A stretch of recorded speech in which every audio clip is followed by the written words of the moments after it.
საქართველოს პარლამენტში ინიცირებული ახალი კანონპროექტი მაუწყებლობის შესახებ საქართველოს ვიცე-სპიკერმა დღეს რეგიონის მედია საშუალებების წარმომადგენლებს გააცნო. მან ბორდის, სამეურვეო საბჭოსა და მრჩეველთა საბჭოს დაკომპლექტების საკითხებზეც იმსჯელა. მურმან დუმბაძის განცხადებით ძველი კანონპროექტის მნიშვნელოვანი საკითხები ახალ კანონპროექტში გათვალისწინებულია. მურმან დუმბაძე მაჭარის უმაღლესი საბჭოს მიერ ინიცირებული კანონპროექტის გამოთხოვის მნიშვნელობაზეც ისაუბრა.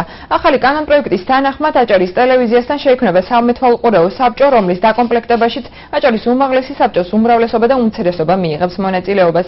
აჭარის ტელევიზიის ქონება ტელევიზიას უზურფრუქტის წესით გადაეცემა. რაც შეეხება დაფინანსებას, ტელევიზია საზოგადოებრივი მაუწყებლის ბიუჯეტის არანაკლებ 15%-ით დაფინანსდება.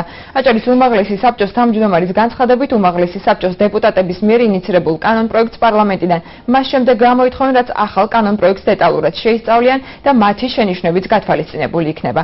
რა შენიშვნები ჰქონდათ კანონპროექტთან დაკავშირებით ჟურნალისტებს და კანონპროექტით დაინტერესებულ პირებს? დეტალები იხილეთ ჩვენს სიუჟეტში.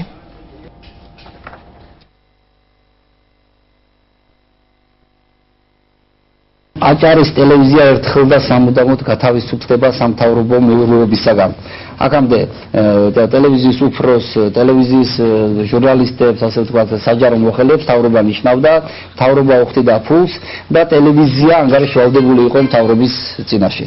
ეხლა ასეთი ვალდებულება იხსნება. არა უმცირეს 15%-ისა საზოგადოებრივი მაუწყებლის ერთიანი ბიუჯეტიდან თანხა ჩაირიცხება საზოგადოებრივი მაუწყებლის აჭარის ტელევიზიის მიმართულებით, რომელსაც საკუთარი ანგარიში აქვს და რომელიც დამოუკიდებელ იურიდიულ პირს წარმოადგენს.